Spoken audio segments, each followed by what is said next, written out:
Hello, ladies and gentlemen, boys and girls.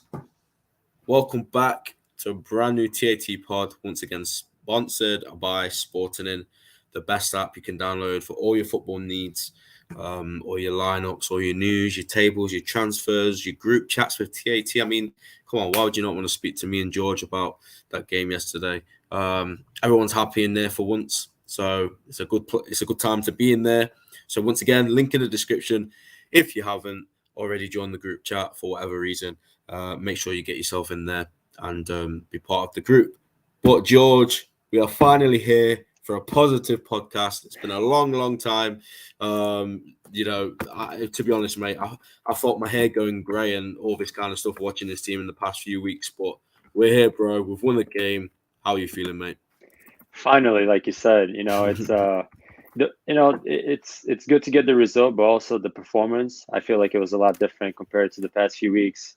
It's a completely different performance compared to the Napoli game, especially.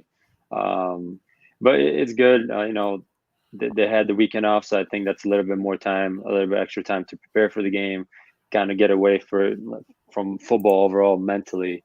So I think that played a really good role in this whole entire thing, and good performance, last minute goal yesterday. Hopefully it kicks off our season now. It does. It's kind of a weird situation where we don't play for a while again, but I think it's playing. I think it's going to be. It's a good thing for us just to get away from it mentally, reset this entire season, and kind of kick off from there. 100%, mate. 100%. We'll get onto it. We'll get onto individual performances, talk about the main talking points. There's a lot to get in, and we're going to be done before the football tonight.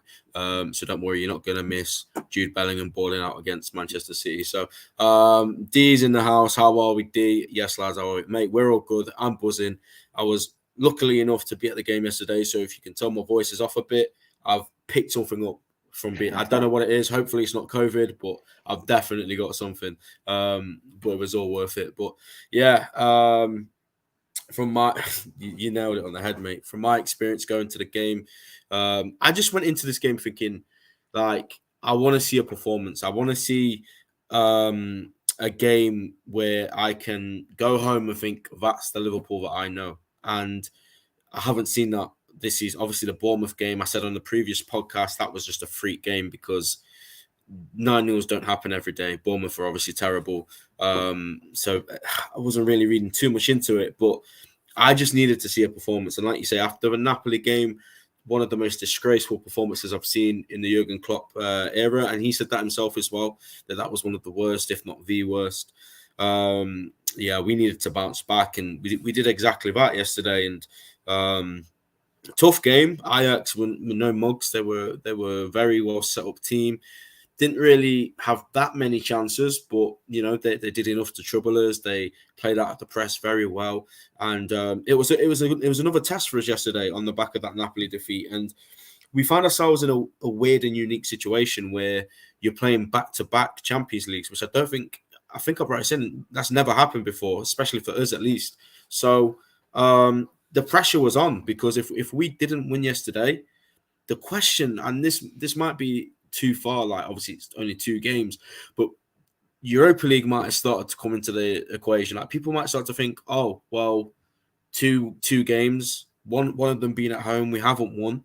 So we're under huge pressure because after the next one, it's Rangers.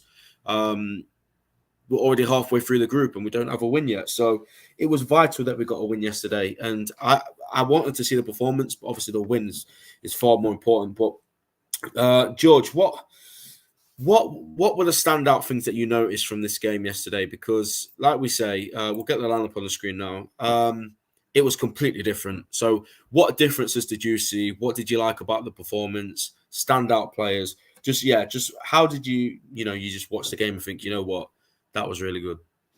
Yeah, I mean, as soon as I saw the lineup, and once you see Thiago in that lineup, you're already thinking, okay, he changes the game completely. Yeah. And I think the 3 players that stood out the most, I can say 4 maybe, would be in no particular order. It was Thiago, Matip, and Tsimikas. And then you have Jota in there coming back from the injury as well. He played really well, I thought. in the first half, especially linking up with Salah and Diaz. But just Thiago, Matip, Tsimikas, those guys just, it's just completely different when you have Thiago on the field. The midfield Yeah. looks completely different. We look completely different as a team, and he just links everybody up. And I mean, he's every single touch that he takes is just you're just like, wow, that's magic. Like this is what we've been missing this whole entire time. And you see the quality he has, one of the best midfielders in the world, and he brings so much to the team. But Joe Matip, I think he's one of the most underrated center backs when you have him on the ball, and it's just so good to see the way he breaks lines and his passing abilities, his dribbling. He just unsettles the opposition like no other center back. Even Van Dijk doesn't do it, not nearly as often. Yeah, Van Dijk can ping a ball, and a lot of the time will be a good ball, but Matip puts it on the ground and breaks those lines.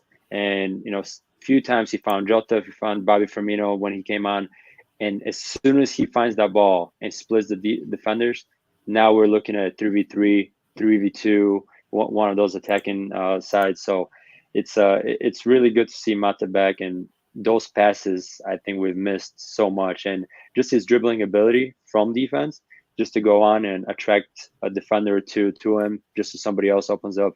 It's just that I don't think we and I don't think many other center backs in the world possess that quality that he has. And obviously Tsimikas, I thought he had a really good game with Robertson out. And I know some people have been calling for him to step in instead of Robertson for a while. So it's good for him now that he gets a few games to get going, to prove himself, to prove to club that he is able to play to that level and able to compete for that starting spot. And I thought he did brilliant yesterday on both sides of the field. Obviously, we can always nitpick little, maybe a cross wasn't that good, or defending wise he did a mistake or two, but you can always pinpoint a certain part of a game with any player throughout the whole entire 90 minutes. So I thought those three were absolutely amazing for us yesterday. Spot on, mate. And I did a stream yesterday before the game, the day before the game, and I said that people are going to underestimate how much this team's going to change with just those two players, Thiago and Matip. Obviously, Tsimikas, like you say, was amazing as well. But just Thiago and Matip coming into the side makes us a completely different team. Completely, like it doesn't even resemble what we Noah says Ben's got the Anfield book. I have, mate. I have. Big up, Noah. Yeah. I said that the team's going to change. We're going to completely change the way we play. You're going to see us a lot better in possession, out of possession, because Dee put a very good point here. Can I add that Fabinho looked 10 times better when breaking up play when Thiago was next to him? Didn't look leggy at all. Facts. I feel like those two players, Matip in defence, brings out the best of Van Dijk, because we saw Van Dijk yesterday, a much improved Van Dijk, far, far better. And that's because he didn't have Joe Gomez next to him and he had Thiago in front of him.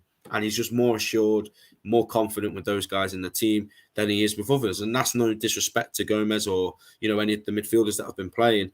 It's just he's used to playing with these amazing players. And Joe Matip is an amazing player. And people, in my opinion, still underestimate him and still underrate him. I don't think in the wider world of football, not as we all know how good Joe Matip is, but people like United fans, City fans, Chelsea fans, Arsenal fans, and not that we should care about this, but I don't think he's appreciated enough. And he's one of the best centre backs in the world when he's on form, when he's fit, when he plays. And he showed it yesterday. He got man of the match. It wasn't my man of the match, but that's no discredit to him. He was amazing, but I just think Thiago was better. But he was certainly the top two players on the pitch yesterday. And yeah, just those two coming back into the team is such a breath of fresh air. Thiago Alcantara is a special, special player. Special player. I said to my brother on the way home in the car, I said, my only thing with Thiago is I wish we could have signed him when he was 27. So we could have had him for 6 years or so. But look, maybe, you're the midfield expert, mate. Do you think you can have Thiago for a few more years playing this role? Because he's not relying on pace, is he? So I don't see why not. Yeah, I think he's just so technically gifted and so good on the ball, picking out those passes, and just his awareness where he's on the field. He knows where he's going to go. He's 2-3 steps ahead of some players before he even gets the ball. So I remember in the first half, I think it was Van Dijk or Allison played him a ball in the middle, and there's 2 or 3 guys closing him down, and he just flicked it over those 2-3 guys, played it all wide. It was either to Salah or to Trent, and it was like, wow, I don't think anybody else on the Liverpool team in the midfield would even attempt a pass like that. So he's just different class. I think he's going to be able to play for a few more years, just because, like you mentioned, he's not relying on pace. He's one of those players that just so technically gifted, can pick out a pass. You give him enough time, and he will hurt you. So I think his positioning is great as well. I think he's really, really smart defending wise. And we see him adapting to Liverpool in the Jurgen Klopp way as well. A lot of people doubted him when he first came to Liverpool. Oh, can he do this? Can he do this? And now we're seeing it like we need him in the midfield to be able to press. We need him in the midfield so Fabinho can look like his usual self, and we need him to be kind of running the midfield for us overall. Yeah, Noah says I wouldn't swap a fully fit Thiago for any other midfielder in the world. I agree. Thiago can play 38 games in a season. He gets into any team in the world. It's just a fact. And there was a few muppets when we signed him in the COVID season where things weren't going right because of injuries and COVID case and all these other things. You know, players coming into the league, into the country, not really knowing much about the country yet. They have to settle in the worst circumstances that you could imagine. And people were so lazy and just said, "Oh, Liverpool aren't good anymore. Thiago's coming. It must be Thiago. That must be the reason." And I hope these people watch Liverpool when Thiago plays because, like I said before, the record with him playing compared to when he's not playing is crazy. We don't, when Thiago plays, we usually win most times. And he's the difference for me. And just not even just his performance yesterday, the way he was getting the crowd going when he walked off, he just gave everyone a stand, like a round of applause. Making everyone get behind the team. He just loves it. He loves us. He loves the club. He loves the fans. And hopefully we'll win something big with Thiago. And we won the 2 cups last season, but hopefully whilst we still got this guy, we will win something major. But yeah, those 2 guys, Matip, Thiago, and obviously Tsimikas, like you said, were probably the difference yesterday. Let's talk about the goals then, mate. I want to talk about another player to throw into the mix, Alisson Becker. Because this goal comes from him, and going back to Thiago, you saw his celebration running up to him instead of going to the players that were attacking. He just ran to Alisson, jumped up him, and like embraced him, gave a fist bump to the cop. And Alisson does a brilliant long ball to Diaz, who heads it down to Jota, who takes a touch and plays in Salah, who slots it past the keeper. That's just the Liverpool that we know, right? Yeah. Quick transition, fast-paced attacking football. So, yeah, what's your thoughts on that, mate? And obviously that's more we want to see, right, in the future. Yeah, and obviously we scored from that. But on top of everything else, I think he did it maybe 4 or 5 more times throughout that game. I remember in the first half, he, a few long balls to Luis Diaz right in his stride as he's running. And that's like, if you have that in your locker as a goalkeeper and on your team, and that's what Liverpool rely on. And we've seen this for years now, where Alisson gets right away and pings it to somebody, whether it's Salah, Diaz, Mane was previous years. He always finds somebody, and the distribution is so good, even with like his throws, with his feet, with everything. And I think it's just it's. When we talk about Thiago in the midfield picking balls and picking out a right pass, Alisson does just as good of a job just from his own box. So it's such a great weapon to have for the team, and the distribution is so underrated. So many people don't realize how big of a role that plays into a team like Liverpool. And I know he takes chances at times with the ball at his feet, but the guy is just unbelievable. It's just unreal. The distribution that he did yesterday alone was just out of this world. Hands down, the best goalkeeper in the world for me.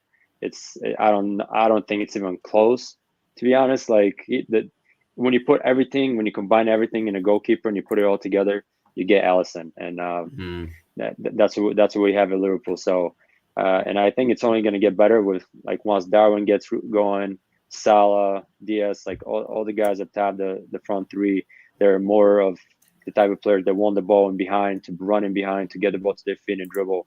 I think that's going to play a key role going forward. Yeah, completely agree, mate. Alisson, for me last season, a lot of people said Salah was their player of the season, but obviously he dropped off a bit towards the end. And I said all along, for me, it was Alisson. Like, first half, Salah was hands down the best player for us, the best player in the league, potentially the world. But throughout the whole season, from the start to the finish, it was Alisson. He delivered time and time again. Whenever we needed him, he was there. Distribution is on another planet. Only him and Ederson, I think, are on that bracket. And then I think Alisson, like you say, is the far superior goalkeeper with everything else. But the Ederson, Alisson, in terms of distribution, are just up here, and then everyone is just a level below or multiple levels below. But yeah, obviously, when it falls to Diaz, who knocks it down for Jota, Diogo Jota as well, by the way. We'll get onto him in a bit. We'll talk about the whole team. We'll do some player ratings or something. I think that would be good. But yeah, brilliant from Jota. First touch, takes it past the defender. Second touch, plays in Salah, and that's where you want Salah, isn't it? In those situations, we don't want him out wide. We don't want him trying to take it past 3 or 4 players. You need Mo Salah in and around the box. That's where he's going to get his goals. That's where he's going to be most impactful. And yesterday, Mo Salah, I thought had a decent game, to be fair, and probably a game that he needed, because when you're on a goal drought, we saw it last season, and you're used to scoring most games like he is. You can often think, when's this next goal going to come? So in chances like that, when he does put the ball in the back of the net, it must do him the world of good. The only downside for him is we're not going to play now for 3 weeks. So just as he scored a goal, we're not going to play. But I'm sure he'll, after the break, he'll be back and he'll be firing. But guys, before we move on, please smash the like button if you haven't already. It would mean the absolute world to us. And subscribe to the channel as we close down on 300 subscribers. And also keep making sure you check out SPORTENING with a link in the description. Yeah.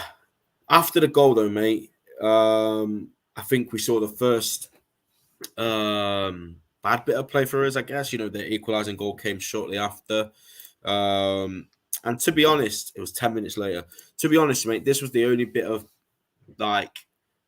negativity I can have about the whole performance. It was the only time where the defense switched off. It was the only time where they really caught us out. And it was the only time where they caught us sleeping. So obviously, Trent's pushed up again. But to Trent's defense, none of the midfielders are anywhere to be seen. Fabinho and Harvey Elliott are at the halfway line. And then Matip and Virgil are left with 3 players to deal with between themselves.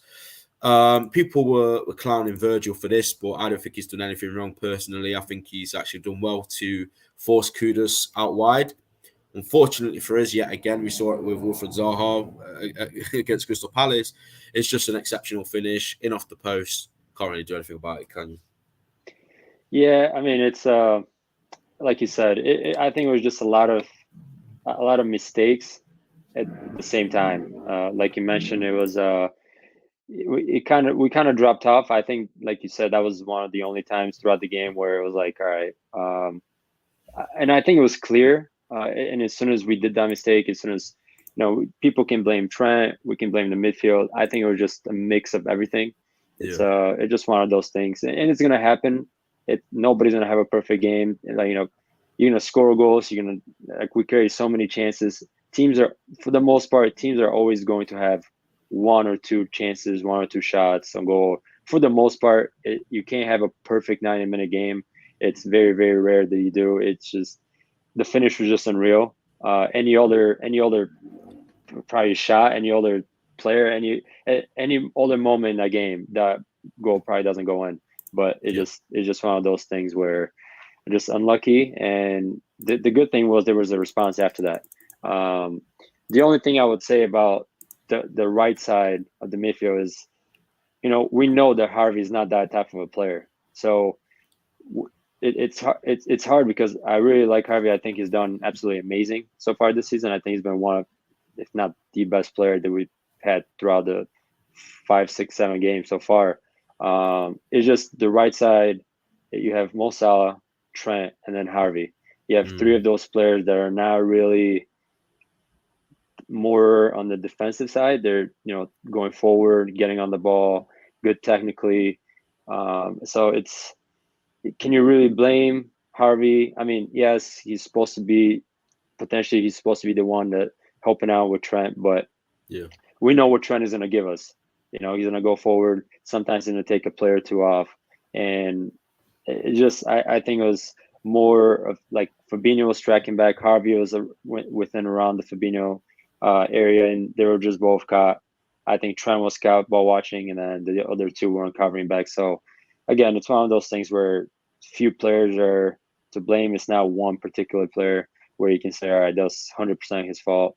And obviously, everyone is going to be upset because we've seen this way too many times now, where it keeps on happening. But I would say that's the only negative that I saw throughout, for the Yeah. most part, throughout the whole entire game. So yeah, I think it's like I said, part of the game. It's gonna happen. You're always gonna have one of those moments, and usually, maybe you hit the post, hit the crossbar, you don't hit the target, doesn't go in. But this time, it's just one of those really really good finishes, and you know, uh, respect on that finish, and that's about it. That's all you can say, and you move on. There was a response after, and I think it was a positive thing to see that we kept on playing our way. We didn't kind of stop and let Ajax have majority of the ball or put us under pressure. So I think that's the most important thing that we can take away from us getting scored on. Yeah, I agree. I feel like, like we said, the Harvey and Trent thing down the right hand side, I think in possession of the ball, brilliant because they're both creative players. They both cause so many problems, and we've seen it this season already. But teams are targeting that side now because they already know Trent's not defensively the greatest right back in the world. I think people are way too harsh on him when they do talk about that defensive ability. But it's a fact. He's not the best defensive fullback in the world, but that's fine. The problem comes when you've got Harvey Elliott in there, who, like you say, incredible player. He's done really well for us. 19-year-old kid. I'm really happy with how he's done this season, but I have seen there's a bit of a imbalance in there. We just keep conceding, going down that side, and it is something that probably needs to be addressed. I don't know how because we don't have the personnel. Maybe Arto comes in. I don't know, but yeah, it's tricky because Harvey's such a good player, but he seems to just play on the same side as Trent. So when you've got those two together, it's a bit tough, and teams are just going to constantly go at them all game long. And obviously, they scored their goal from that side. But look, like you say, mate, there's no digging out any individuals for that goal. It was a collective of errors, a collective of mistakes. I think the midfield should have done more to track back. I think Matip and Virgil, I don't think they've done too much wrong because, like I said, they're outnumbered. It's just an unfortunate goal to concede. It happens.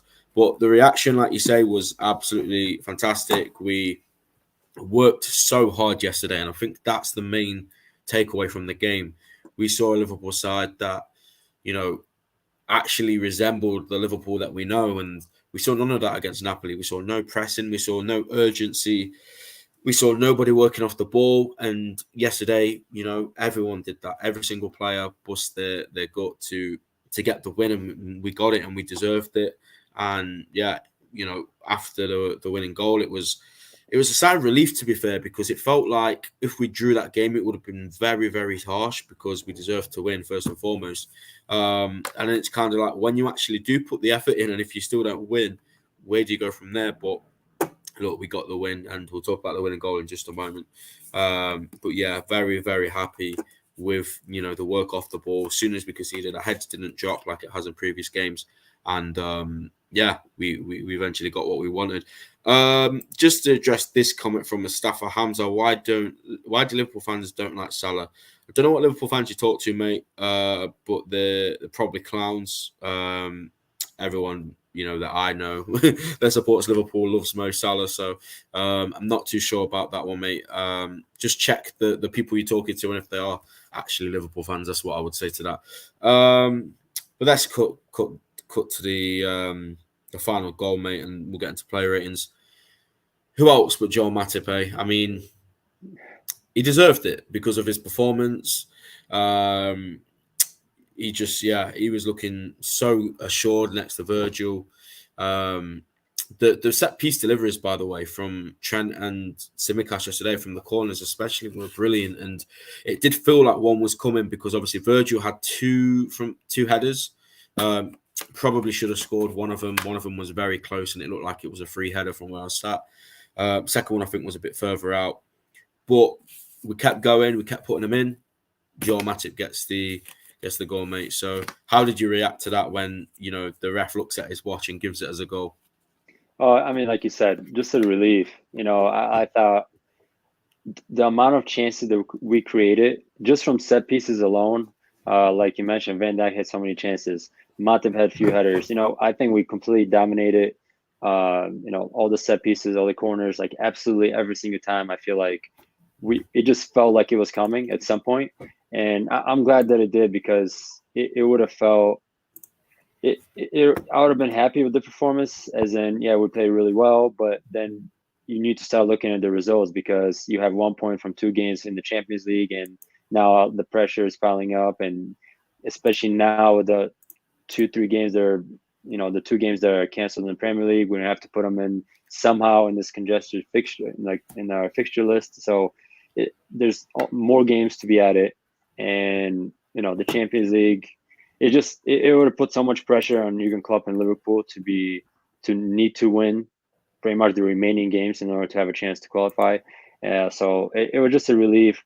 I think we deserved it 100%. I don't think anybody can say anything else. It was just and what a moment, them celebrating Matip, Thiago, Van Dijk. I saw a clip of them celebrating in front of the fans, and I think Van Dijk just somebody from the fan side just kind of jumped on top of everyone, and they were like hugging. It was just a relief. It felt like so much pressure and stress and everything just went off the weight of these players. I mean, obviously they're going through it. It hasn't been easy. The media, the fans, and social media, everybody's just kind of on top of them in the moment, and it just felt like just a huge relief. And I'm so happy, because I think it was Van Dijk after the game kind of commented like, look, so many ex-players are talking like about us, and they've been through the same exact stuff we're going through. We're not robots. Like, we go through these things, and it's part of football. You go through ups, you go through downs, and it's just part of the game. So people need to realize that you are going to have bad moments, but it's about how you react. And I think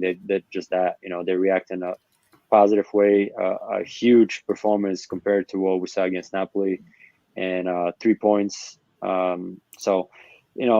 And the Champions League is something that we should be going for and challenging. So I think it's a good way to, now we're going to have 2-3 weeks off, just kind of get away a little bit, take the pressure off. You have a win.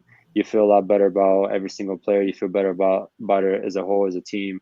And the fan base is a lot happier now. Social media is going to be a lot more chill. So everything is a lot better. But yeah, just a huge relief after that.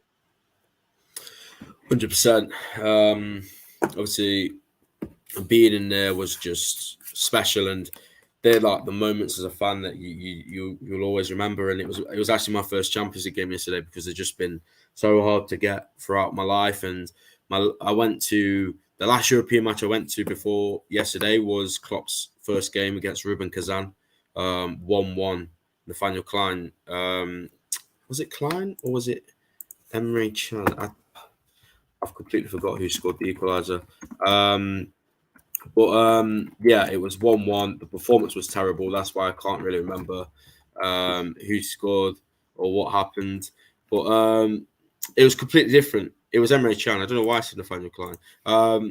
But the performance was just yesterday. Like, when you compare, I know obviously the team Klopp inherited is just nowhere near what we have, but like, you can appreciate it more when you've seen this team and the atmosphere at the ground be at pretty much an all-time low, really, from in terms of when I've been supporting. Obviously, you've had the Hodgson era in 2010 or whatever, which I guess is the worst, but I was younger then. I didn't really have, the funds or whatever to go to the games. But yeah, when you look back at the games you've been to and you can remember these moments, these are what stay with you for the rest of your life. And even if it's just Ajax at home, just the way, like you said, the players celebrated with the fans, probably sure they're going to be told off for that, by the way, running into the Kop. I seen bodies just jumping on them. I think one guy was hugging Virgil, one guy was hugging Nunes.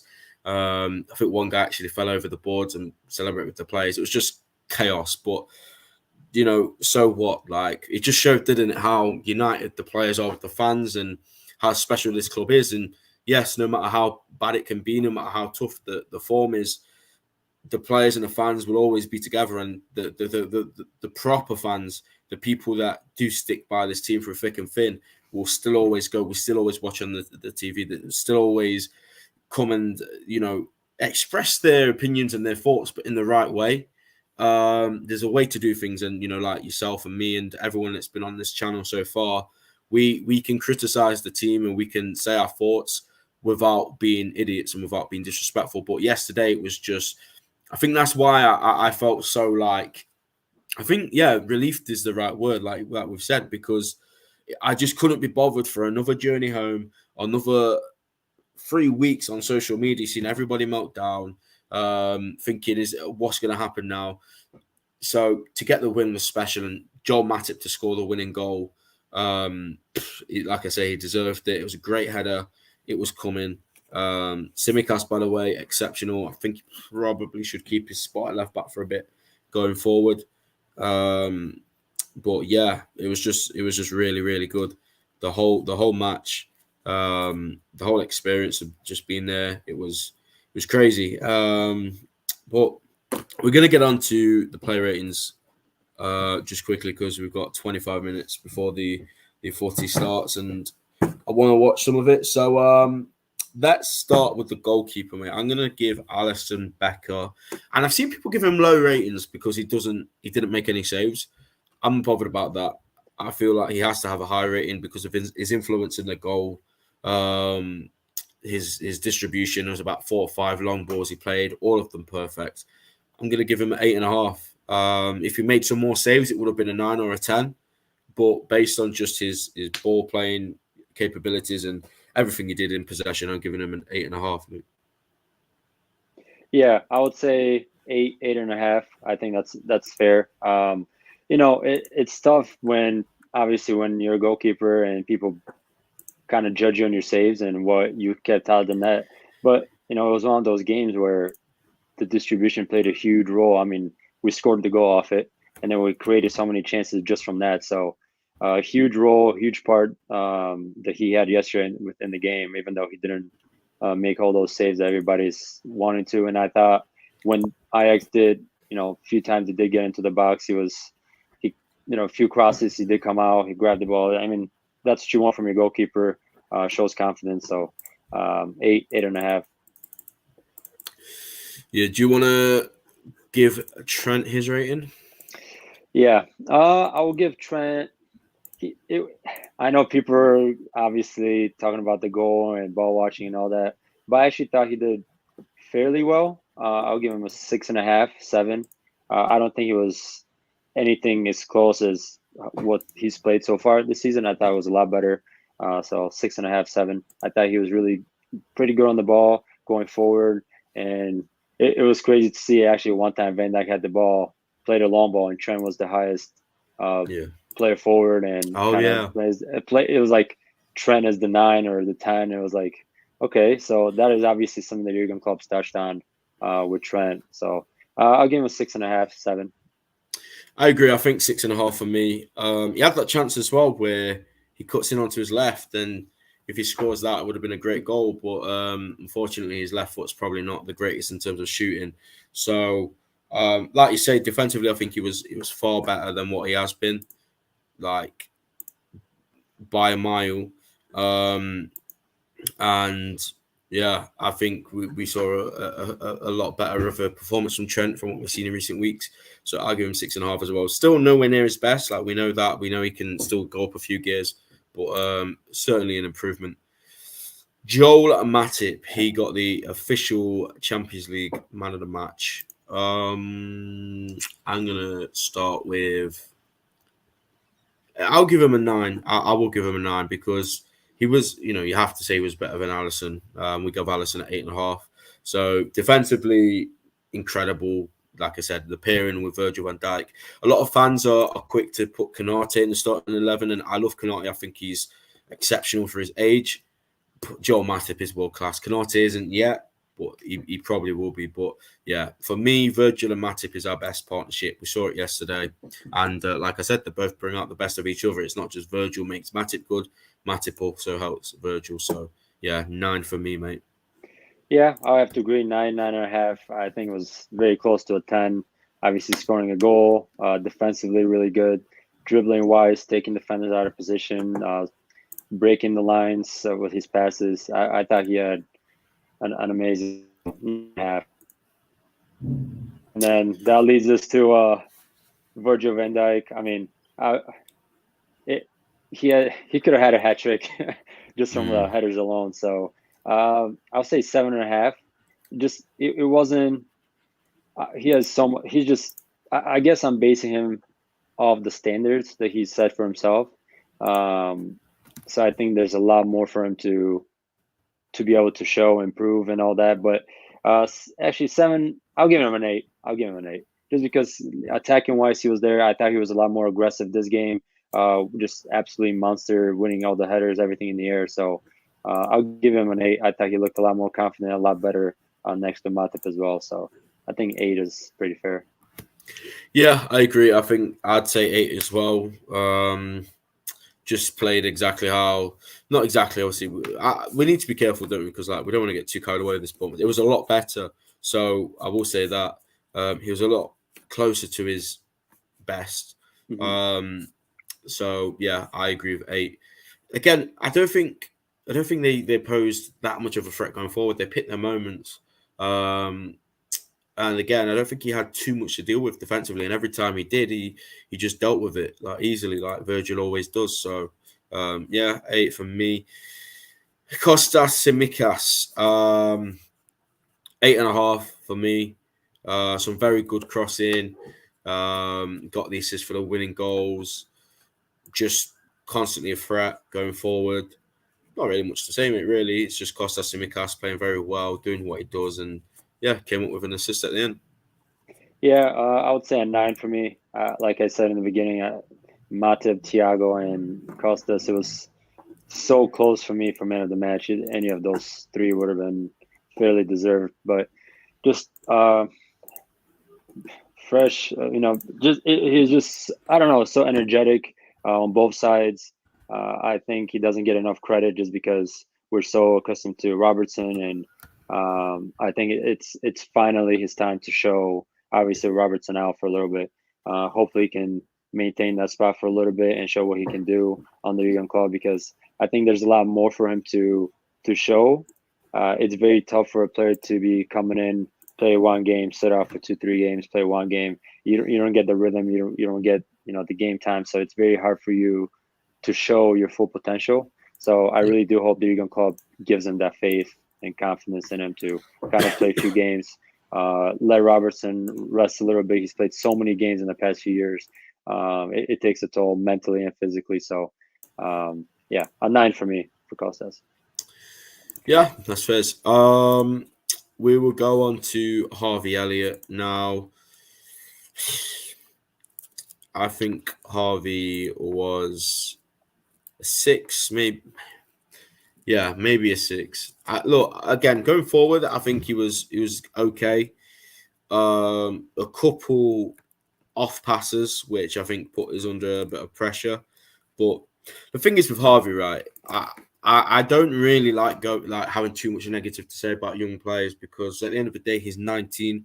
Should a 19-year-old centre mid be starting week in, week out for Liverpool? No.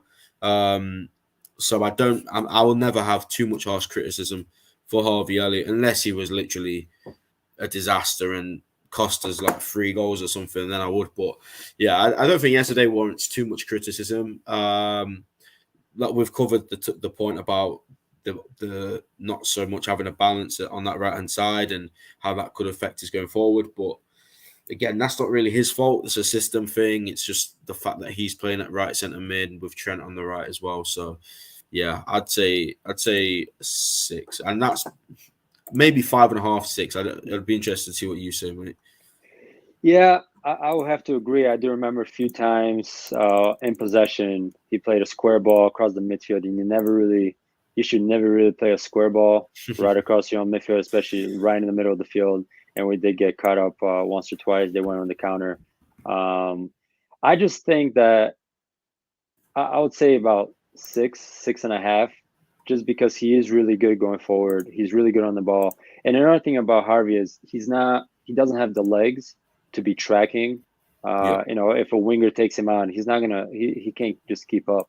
And I think that's just, natural. It's just he doesn't have the legs. He doesn't have the speed as like a true winger that like Diaz or Salah can potentially, if they get beat, they can sprint all the way back and make up that ground. I think once somebody beats him, it's very hard for him to cover the ground and make up for it.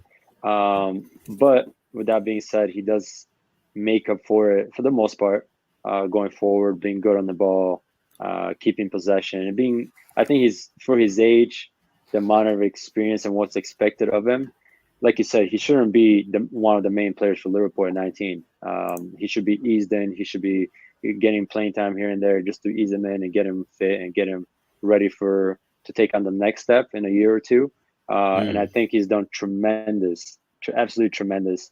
Last year, the first 6 games before he got his injury, and then this season again, he's been one of their top players. So just based on all those things and the amount of games he's played and how he's played so far, it's very hard for me to not judge him on the all those games and what he's done. So 6.5, like you said, it's one of those things that it's a tactical formation, Jurgen Klopp style of playing where he kind of had to play Harvey just because of how he's played.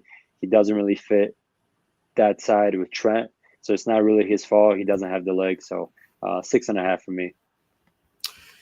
Agreed, mate. Agreed. Apologies if you could hear me clicking. I was just reading something about the game to get in a point. So if you could hear that loud clicking, I do apologize. Let's go Fabinho next. I think like we said before, having Thiago back, I think Dal mentioned it, was big for Fabinho. Having him next to Fabinho it's 2 out of 3, like, towards our best midfield. You've got Fabinho, who's our best DM. You've got Thiago, who's our best centre mid. And obviously you've got the other spots. So just those two being in that midfield together always makes me much more confidence. Fabinho's class, and yes, he's been on form this season, as the whole team has. But when he's at his best, there's few like him. And Liverpool fans have asked for him to be dropped or whatever, or a different solution. But when we haven't used Fabinho there, or when he's been injured, the difference is drastic. We don't have anybody that can play that role like he does, that can read the game, cut out those passing lanes and all those kind of things. So yesterday I thought he was, again, much improved. And I'll probably give him the goal, I think. I was going to give him a 7, but then I remembered the goal. I can't overlook that. He didn't really show any urgency to get back. So based on that, I think I'll give him a 6. I would have given him a 7, but I just remembered the goal. Yeah, I'll have to agree. 6.5. I actually did think he won a lot more tackles than the previous games. I thought he was a lot better again, like as we mentioned with Thiago in there. I think his timing was a lot better. Just the connection between the defense and the midfield was a lot better. They're more compact. There wasn't enough space for Ajax to play in and around that area in between them. Yeah. I thought he dropped off really well at times to cover those spaces. And again, on the ball, I think I don't think he gets enough credit because he doesn't do anything absolutely spectacular like Thiago does, like to find those breaking lines or those really good passes, but he just keeps everything ticking. It's nice, neat, tidy in there. I probably give him a 6.5. Just that goal, just the urgency wasn't there. I would just based on who he is and how he's played before, I would say he should have done a lot better. He should have been in a better position just for that one instance. And again, it's gonna happen, but 6.5. Yeah, facts. Let's go with Thiago. I'm gonna say it. I think Thiago was my man of the match. I did say that before. What did I give Joel Matip? Did I give him a 9? Yeah, I think you gave All him a right. 9. I'll give Thiago 9.5. Yeah. Just we've spoken about Thiago a lot, so I'm not going to waste too much time. Just the perfect centre mid, that in terms of his ability, passing, dribbling, the way they tried to press him and they got anywhere near him, he'd just ping the ball off to the wing, that just so easily. That dummy to Simicas, where that was just so good. Yeah, just he makes everything look so easy as well. Like he's just an effortless football player, and we are lucky to have him. To be fair, when he left Bayern Munich, he could have easily gone to somewhere else. Like imagine him at PSG or Man City. Like if he was at Man City, wow. I mean, they'd probably not lose a game. So we're lucky to have him. I love him. Brilliant football player. One of the best centre mids. I think the top three in my lifetime that I've seen are Gerrard, Alonso. And on his ability, I'd put him in there. Obviously, he's not been here too long. He's not won enough. Maybe. Well, then again, most of the midfielders I've seen at Liverpool haven't won enough. But based on his ability, at least, he's top 3 easily. So, yeah, based on that performance as well yesterday, I'm giving him a 9.5. Yeah, 9 for me. Like I said, I think those 3 were exceptional. I think, like you said, Thiago is just one of the best players in the world, one of the best midfielders in the world, one of the best like ever, I would say. People talk about Xavi, Iniesta. He fits, in that category. He's he's just special. He's different. I can't even, if we're having like a debate on who the top 5 midfielders in the world are right now. Obviously, the only downside to him is the injuries, him staying fit. That's the only negative. But when he is, I mean, this is his first, like, pretty much 90 minutes in a month or so plus. So, and he played like that. So just absolutely amazing. So good on the ball, and even off the ball, he doesn't get enough credit for that. So, Yeah. 9 for me. Yeah, 100%. Did a front 3. I'm just gonna do these like quick fire because we need to probably wrap up in a moment. So I'll do my front 3, then you go ahead and do yours, and we'll do it like that. So Mo Salah, again, we've spoken about him a bit. For his goal, that's exactly where you want him. That's where he's going to get his goals. That's where he's going to be most influential for this team. He had a really good battle with Calvin Bassey. I think Bassey defended well, but as soon as he got on the ball, I think he was terrible. But yeah, he did put up a good fight against Mo Salah, and we just need to see more of that Mo Salah getting in those areas and taking those shots and scoring the goals, basically. And yeah, I don't really have anything bad to say about him. Diogo Jota, look, last season there were so many muppets saying, "Oh, his all-round game's not great. He doesn't do this. He doesn't do that." I don't get it myself. I feel like Diogo Jota is an incredible player, and whilst we don't have Nunes on form yet, Jota's going to be so crucial to come in and do exactly what he did yesterday. Just pressing for days. For the goal as well, by the way, the ball comes over from Alisson and he takes 2 defenders away from Mo Salah. So he draws them out and then Salah is literally free. So it's just that instinct to do those kind of things, which I think make me rate him so much higher. And, when he's not there, we do miss him. And when he comes back, I do get excited. He scores so many important goals for us. He has so many big moments. And yeah, it was just a really good assist. Just good to see him back on the pitch again because it was his first run out of the season, really, because he obviously was injured all pre-season. So obviously he's had a cameo in that every now and again. But this was his first proper go at a game this season, and he was exceptional. I really, really enjoyed that Jota performance. And then Luis Diaz. Oh, I didn't give him a rate. Did I give any of those guys ratings? No, not yet. Oh, yeah, Mo Salah, I would give him a 7. Jota, I would give him. No, you know what? Salah scored, so I'll give him a 7.5. Jota, I'd give a 7. And moving on to Luis Diaz now. On the ball, I don't think it was his greatest game. I feel like he was a bit quieter. But I tweeted after the game when I was on my way home. I've seen very few forwards work as hard as this guy does. Like the way he runs at players all game long, doesn't stop. Like it's not normal. Like the amount of times he'll press the player, like all game. This guy just works his socks off, and that's what we've been missing. Those forwards that do like not just we ain't got the ball, let's just take a stroll. He always wants to get that ball back every time. And that's what I like to see in him. People go on about the passion, the desire, whatever. But it's true. You need those things. And Luis Diaz has all those things, and he's an exceptional football player. Was good yesterday when he did have the ball. I'm not saying he was bad, but I was more impressed with his work rate off the ball. And yeah, that's what I want to see more. So Luis Diaz, I'll give him a 7 as well, just for that. So they're my final 3 ratings, mate. You go ahead with yours, and then we'll wrap up. Yeah, I mean, from the beginning, I think it was the first 5 minutes, and I think I tweeted about Mo Salah. He was just look completely different in the first 5 minutes. In the past few games, he would just stay out wide, get on the ball, not even trying to take on a player. He would kind of just pass it back, or maybe take a dribble or two, and then just pass it back to Harvey or to Trent.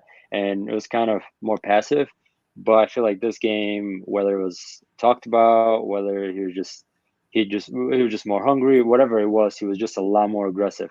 Every single time he got on the ball, he would dribble and dribble and dribble, and then he would put on a cross. He'd try to get a shot off, whatever it was. He was way more aggressive, and that's the Salah that we need. He needs to be the goal threat that we've been so accustomed to seeing in the past few years. And if he just stays out wide and is more passive, he's not aggressive. Liverpool are not the same Liverpool that we know. So I'll give him an 8 based on that. And as well, you talk about like hunger and passion for Diaz. Salah, I remember Ajax had the ball. They countered us. I think it was from a corner or a set piece of some sort. Salah tracked all the way back. Yes, he did. Somebody, and one of the Kudos, I think, dove, fell way too easy. And then we were on the counter. And then he sprinted all the way and made an overlap run to, I believe, Jota, and then Jota took the shot. I mean, man, that right there is what Salah's about. I think we talk about the defensive side. He doesn't get enough credit because he makes those runs. He sprints back quite often from corners or whenever teams catch on a counter. So, yeah, I'll give him an 8. I thought Jota was really good as well. I think he's a hybrid between Firmino and Darwin. I think Jurgen Klopp mentioned that as well. He's just like in between of those guys, and he connects the play so well. He connects the attacking side to the midfield side just as well as Bobby does. In the clever runs that he does make, takes away pressure from Salah or Diaz, lets them have a little bit more space. First game back as well in a very long time. It's very, very tough to have those legs and be running so much when you haven't played. The game fitness is just crucial. So I'll give him a 7.5. And then Diaz, I agree with you. I don't think on the ball he was as good as he has been.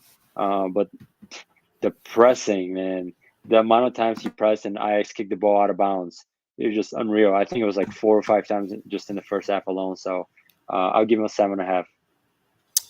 Yeah, spot on, mate. And that's just, I'll just finish by saying this: we need to see this more. It's good doing it for a game in the Champions League, but those tricky 3 p.m. games where it might be harder for the crowd and the players to be up for it, we need to see this kind of performance more often. And we all know we've got 3 weeks off now, so we just need to hope we stay fit. We stay fit, fresh, sharp, keep training, keep working hard. And I think the first game back is Brighton, which I'm annoyed that we have 3 weeks off because I want to see him play again. But I think we were supposed to play Chelsea at the weekend away, which is a game I didn't want. They've got a new manager bounce under Graham Potter. They're probably going to come out and play a lot better than what they have been. So I think we've kind of been blessed in that way that now on the back of that, we don't have to go away to Chelsea. We've got Brighton at home in 3 weeks' time, which, again, is going to be a tricky game, even though they've not got Potter anymore. They've still got a very good team. So, like I say, we'll have to be at our best. Regarding the next 3 weeks, if you're watching this live or you're watching this on the replay, we'll keep streaming. We'll find things to talk about. So we're not going to go anywhere. we'll discuss some stuff in the chat, and we'll put some tweets out once we've confirmed something. So yeah, this isn't the end of us for 3 weeks. We're going to be here. We're going to be talking about Liverpool and other things as well. So make sure you subscribed if you're not already. Like the stream as well. It would really help us out with the algorithm and that, just to get this channel known more. And yeah, take care, guys. Thanks for watching if you made it to this point, and we'll see you next time.